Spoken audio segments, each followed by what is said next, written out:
This lesson concerns landing an airplane with tailwheel landing gear. The lesson is applicable both to people who are doing their primary training in an airplane with tailwheel landing gear and to people who have already completed their primary training in an airplane with tricycle landing gear and are now converting to an airplane with tailwheel landing gear. In an airplane with tailwheel landing gear, the center of gravity is located behind the main wheels, whereas in a tricycle gear airplane, the center of gravity is in front of the main wheels. That difference causes the airplane to behave a little differently when the main wheels hit the ground. Those differences call for some special techniques.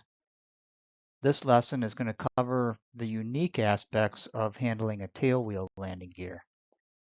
For techniques that are common to both types of landing gear, please refer to the other lessons in this series.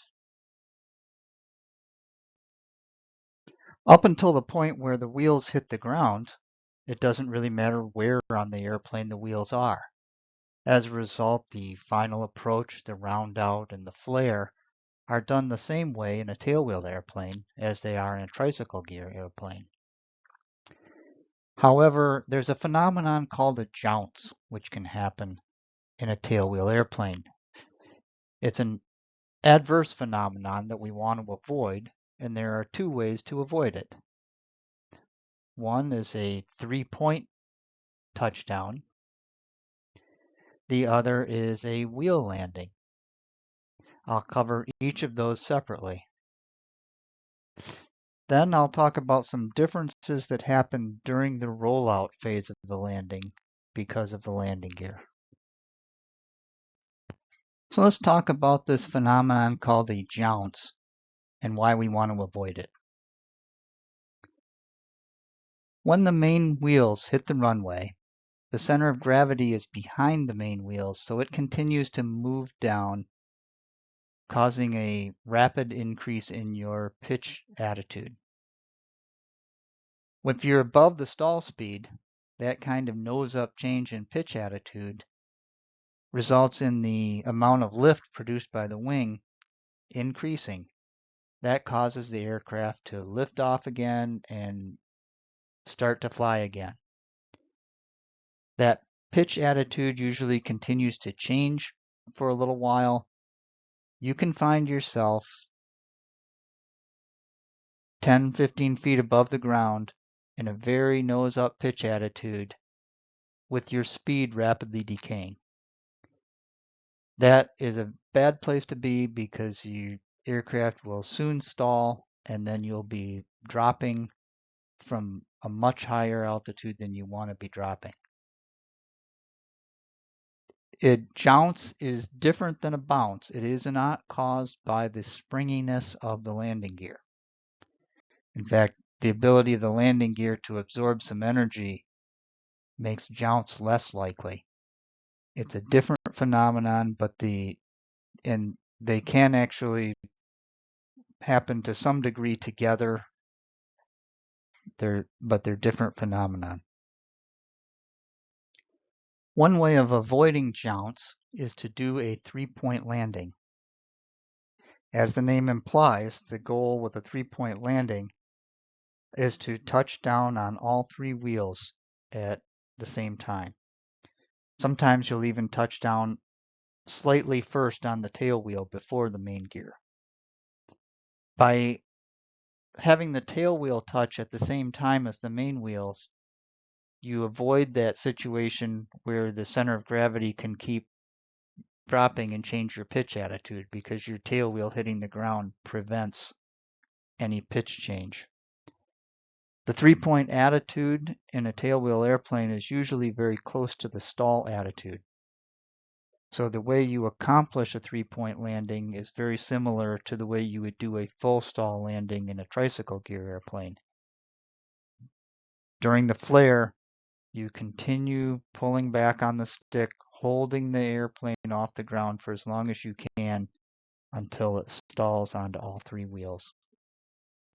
The other type of landing in a tailwheel airplane is called a wheel landing.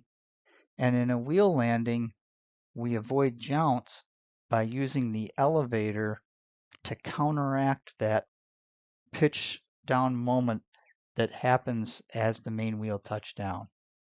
So as the main wheel are touching down, we push forward on the stick or the yoke and use the elevator to counteract that tendency to pitch up. The timing between that pitch forward and the wheels touching down is critical. You don't want to do it to pitch down too soon while the wheels are still a couple feet in the ground, or you end up sort of diving at the ground. If you do it too late, then the jounce starts happening and you may not be able to avoid having the aircraft lift up again. Ideally, you get a very low vertical speed while the main wheels are touching down. That will make it so that you don't have a strong jouncing tendency that you need to counteract, so you don't need to use a lot of elevator to counteract it. Moving on to the rollout, if you've done a wheel landing, then the first part of the rollout, the tail wheel is up in the air. You'll need to gradually bring that tail wheel back down to the ground during the rollout. You want that to happen after the aircraft has slowed down below the stall speed. If you bring the tail wheel down while the aircraft is still moving faster than the stall speed, then the aircraft will lift off the ground again.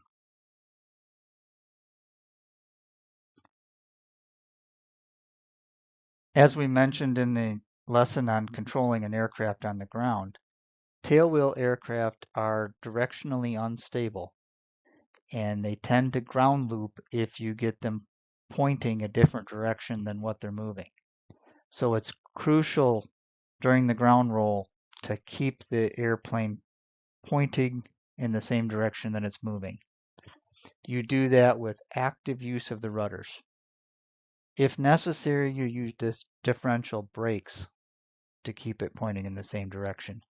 You want to be making small rudder applications by noticing small changes in the way the aircraft is pointing. The goal is the same as, that's also the goal with a nose wheel airplane, is to keep it pointed in the same direction. But the consequence of not doing so is a lot more critical with a tail wheel. Once you have the tail wheel on the ground, you can use full nose-up elevator and use the brakes to whatever extent you need to get slowed down to taxi speed before turning. You don't want to make one of these high-speed turns onto a taxiway, because that can get you into a ground loop situation. So how should you choose which of these two landing techniques you should use on a particular landing? Part of it is what type of aircraft you're in. Some aircraft types handle one type better than the other. An aircraft that have bad visibility over the nose in three-point attitude, it may be desirable to do wheel landings because you can have much better visibility forward during that phase. An aircraft that have limited propeller clearance, it's going to be better to do wheel landings to avoid risking a propeller strike by getting the nose too low during landing. Three-point landings have the advantage of having a lower speed at touchdown and having tail wheel steering right away. That makes it less likely to get a ground loop started. In gusty winds or strong crosswinds, it can be a little bit easier to do the wheel landing, because you have some choice about when when to touch down. You can actively choose, I'm going to touch down now because everything is set up good. Whereas during the 3-point, touchdown just sort of happens when the speed gets to that point.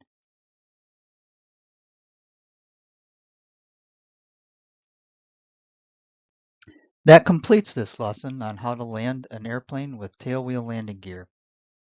During your instruction, there are some things that I want you to talk about with your tailwheel flight instructor. First, there are a lot of variety of different tailwheel airplanes, some much more forgiving than others. Talk to your instructor about what differences you might discover when you start flying other tailwheel airplanes besides the one you did your tailwheel training in.